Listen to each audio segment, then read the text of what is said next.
Welcome to this edition of the El Segundo City Council Recap. I'm your host, Bill Thomas. Let's take a look at the items presented to the El Segundo City Council at their February 1st, 2022 meeting. During special presentations, Fire Chief Dina Lee introduced newly appointed Fire Marshal Nicole Pesquera.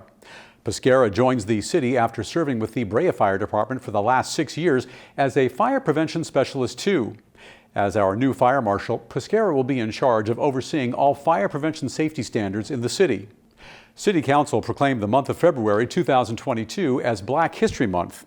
Diversity, Equity, and Inclusion Committee Chair Avery Smith accepted the proclamation.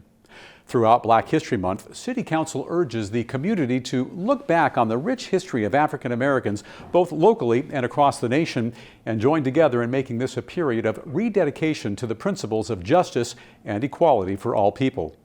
City Manager Scott Mitnick provided this week's COVID-19 update. The local and countywide case numbers are decreasing after the spike caused by the Omicron variant. Mr. Mitnick informed Council that while the city continues to follow the mandates and guidelines issued by the county and state, the temporary closure of city facilities to the public has concluded as of January 31st, and city facilities have returned to normal operations. Mr. Mitnick reported that this will be the last COVID-19 update presented to City Council until further notice. The City Council approved the consent calendar. During committee reports, Diversity, Equity, and Inclusion Committee Chair Avery Smith presented the DEI's Public Safety Report. The report reviewed the police and fire department's DEI-related policies, practices, and training.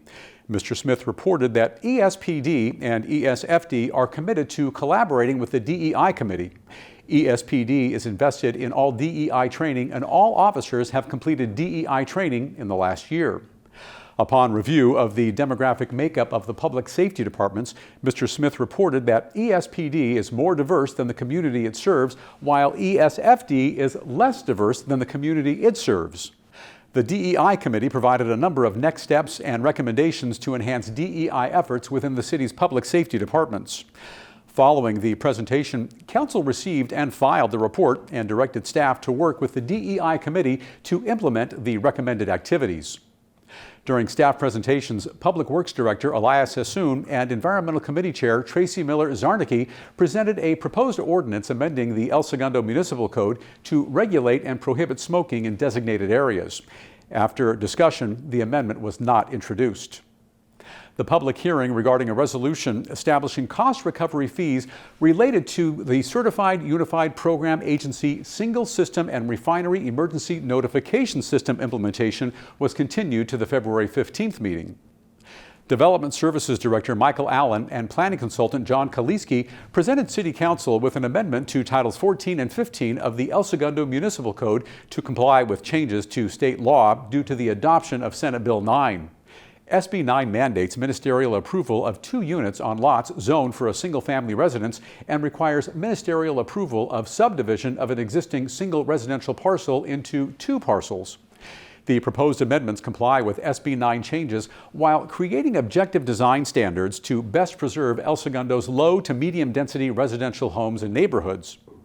After discussion, City Council provided a number of recommendations and instructed staff to revise the ordinance for consideration at the February 15th City Council meeting.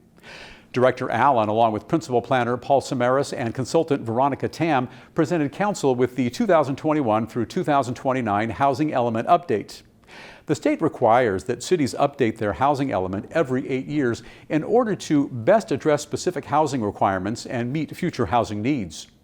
Following the presentation, City Council approved the Housing Element Update, which will be submitted to the State Department of Housing and Community Development in the coming days.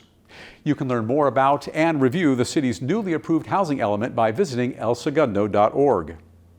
Eric Behor of Left Point Development LLC presented an alternative use concept for the Eurosari Swim Stadium, better known as the Plunge. Mr. Behor proposed a standing wave pool at the Plunge site.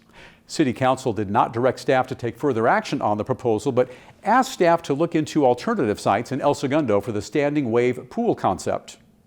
Finally, following a report from the City Clerk's office, City Council adopted a resolution updating the city's 2022 Conflict of Interest Code and approved an ordinance that would require e-filing for the Statement of Economic Interests and campaign finance forms. To watch the complete City Council meeting for February 1st, 2022, and learn more about the agenda items covered, visit elsegundo.org or watch the meeting on Channel 3. The next City Council meeting will be on Tuesday, February 15th.